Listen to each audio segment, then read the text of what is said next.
guys, today's going to be my first ever Q&A video. I'm super excited. I posted a picture on Instagram asking you guys if you have any questions for me, and I'll try my very best to answer them. So I've collected all of those questions and I'll try my best to answer them. So let's get into it. So I'm going to be reading out the questions from my trusty old exercise book that I always have with me where I plan all of my videos and stuff.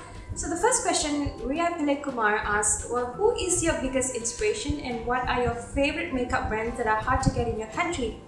Well, thank you for the question, Ria. So it's hard to name just one. Back in 2012, somewhere about the time when I was expecting my little girl, it's really hard for me to fall asleep at night. I used to stay up late at night, binge watch a lot of videos from Michelle Phan, Ingrid Nilsson, Nicole Guerriero, Jacqueline Hill, Farah Dukai, Roasted Candy, Candy Johnson. Of recent times, I've stumbled across these few Asian YouTubers like Super Princess Jo, Mr. Jovita George, and how can I not include Superwoman? I draw inspiration from many different types of YouTube content creators because I feel like each of them brings something really different and unique to their channel, and that kind of drives me to do the same for my channel as well. The second part of the question is, what are your favorite makeup brands that are hard to get in your country? I live in Singapore and it's really hard to come by CoverGirl, Hard Candy, Australia's Napoleon, Anastasia Beverly Hills, Becca. So the second question comes from DIY Simple Beauty Secrets. She has asked quite a couple of questions here. How you started your YouTube channel, what inspired you to start, what difficulties you had, how you overcame it, how was the first video experience, what was your family's reaction, you're doing it for hobby or to earn. And thank you very much for those questions. I remember being asked to open up a Google mail account, and I remember doing so, and that kind of automatically gave me access to all of the Google services like YouTube itself. And from there, I think I just created a channel late one night maybe. Second part to her question was, what inspired you to start? Well, there were many reasons for me to start. First of all, I wanted to share my love for makeup and fashion with other fellow like-minded people like myself, and I wanted to see if YouTubing could be a hobby that would kind of fit my current lifestyle since my transitioning from working woman to being a stay-at-home mom.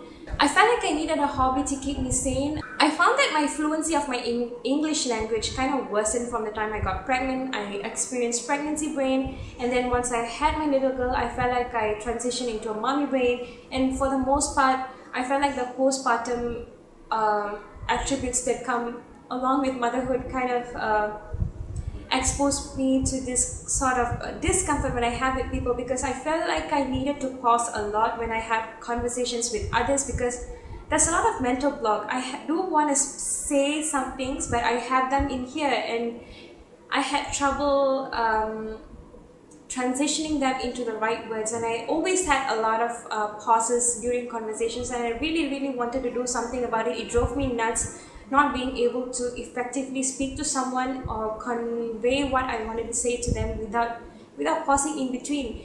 And I just wanted to make sure that I get this sorted out so that I can prep myself when I choose to, when I feel like I want to re-enter the workforce, and this kind of helps me with one-on-one interviews. Let me take you back to one of my earliest makeup tutorials. I was definitely feeling really shy. I don't know where to look or how to arrange my background.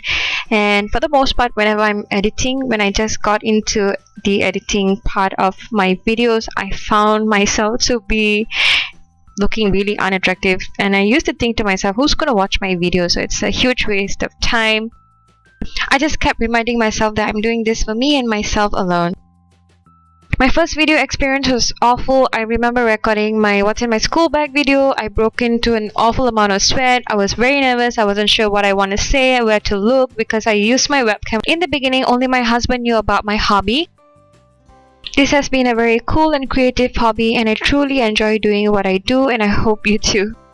I really wanted a creative outlet where I can just invest my tiny pockets of time throughout the day into doing something really useful and that will bring me joy. And I can honestly say that since the time I started this YouTube journey, I have grown into this more confident mommy that I am right now.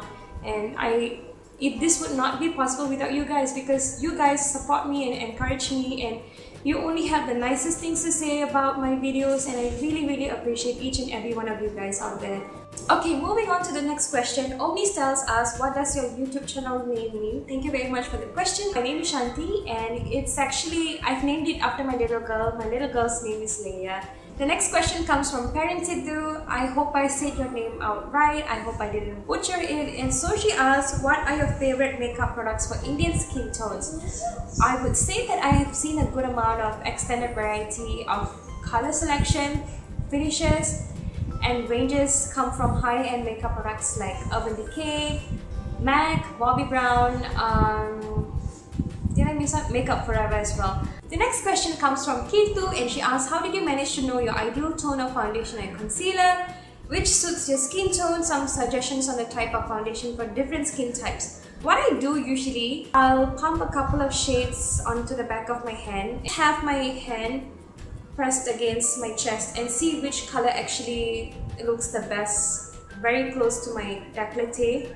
And I'll take the color up onto my neck as well. I'll get these tiny little pots. They're very inexpensive. I will pump in the types of foundation or concealer, whichever I want to buy, but I want to see how they wear on me. I try them over a couple of days or weeks and see how they wear on me and see whether the undertone kind of complements my skin tone. Another way I like to observe is fellow YouTubers or big successful YouTubers. Whenever they have makeup tutorials from drugstore, there are a couple of YouTubers where I find my skin tone and the skin concerns I have are kind of similar to them, and I look out for what are the products that they use on their skin and see how it actually wears on them, and this kind of gives me a clear idea of what I want. So the next question comes from Corporate1712, and she asks how to select foundation and concealer shade from drugstore like Walmart and Target in USA.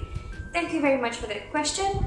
I would highly suggest that you don't be in a hurry. Just because everyone's buying foundation and concealer, you should too. Make sure that you find out whether the undertones of the color selection that you're trying to match against your skin tone works well with you, wears well on you. This question actually ties up to the earlier one that I've just mentioned. Get yourself a couple of pots of this clear empty jars and try to get the foundations into these bottles, or ask for a sample if they do give you any. Bring them home, try them over a few days, over a few hours, and see how they sit and wear on your skin. And that will give you a rough idea of how you would want to go about choosing the right type of foundation and concealer finish and the undertone that best suits your skin. The next question is from The Colors of Beauty by Elle, and she asks, how long have you lived in Singapore and is there big makeup companies there? And thank you for the question, Lady Elle. Yes, I was born here. I was born and raised here. My mom is from Malaysia. She's from Malacca actually, which is a neighboring country just beside Singapore, and my dad is from here as well, and I've lived here all my life. I want to say yes, I know of Sephora, which is like a huge umbrella that encompasses of all of these amazing brands of beauty products under them, as well as Estee Lauder group of companies, which encompasses all of those departmental stores, beauty departments and counters. Correct me if I'm wrong. The last question comes from Daigans90, and she asks, if you can only choose 3 makeup products to put on, what would they be? And thank you very much for that question, Diane. This product is actually a BB cream, but it gives me an amazing amount of coverage, which I really like. And I do like that it has a very high SPF of 42 PA++. And I do need to have my Essence Eyebrow Stylist Set Powder, my NYX Paris Ref de Miel Ultra Nourishing Lip Balm. Amazing, life-changing for your lips. I really like this. And this, my friends, is what's in my combo. So this pretty much sums up the end of my first ever Q&A on my channel. I hope you guys enjoyed watching this video. I had a lot of fun filming this video for you guys. And if you have any video requests, don't forget to leave them down in the comment section below. If you haven't subscribed, do subscribe already for more video content from me, and I will see you in my next video. Bye guys! Mwah!